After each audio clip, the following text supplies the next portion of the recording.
Yeah, it's hope everybody's having a good day. We coming off a hard-fought game up in Wisconsin. Very, very good opponent. Probably one of the top defenses in the country, and obviously one of the most established running games in a really tough environment. Thought our kids competed hard. Gave ourselves a chance. We really gave ourselves a chance. I thought our coaches had good plans in all three phases, and we just didn't make enough plays to win the game.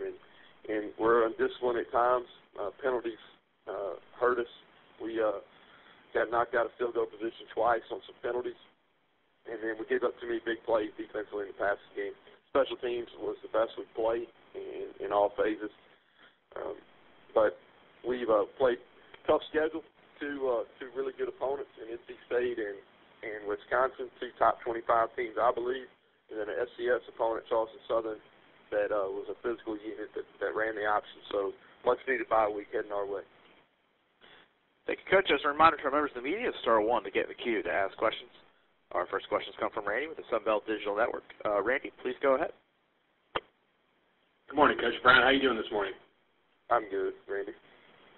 I want to ask you about the bye week coming up. What's really the plan, before you begin Sunbelt play against South Alabama in October?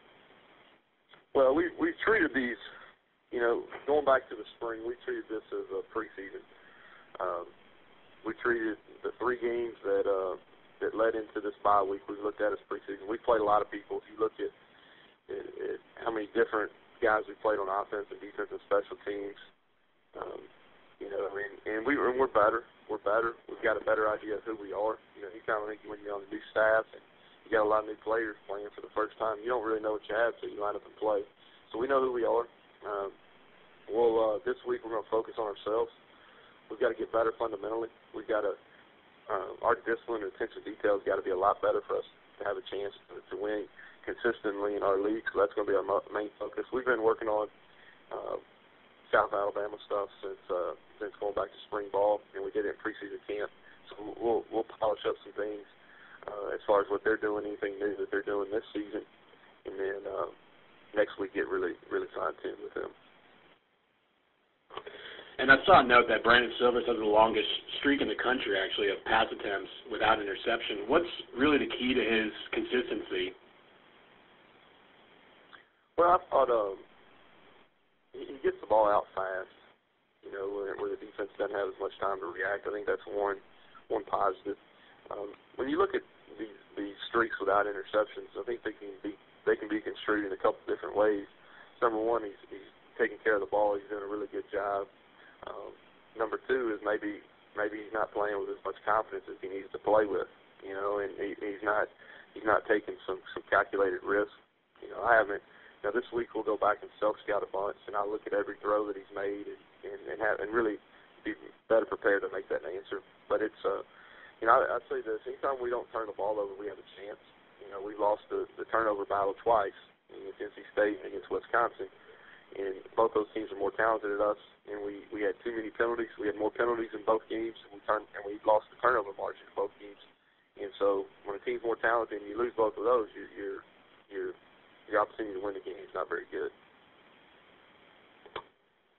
And with South Alabama coming up, you said you've been working on them since the start of the season. But have you had a chance to look at them on film or their games so far this year, and what really stands out when you look at them?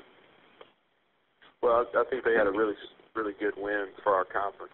I was happy for those guys. They went out to San Diego State, which is it's a tough place to play out there because you're playing an NFL stadium and the crowd's not as big, and you got to make the flight all the way over to the West Coast.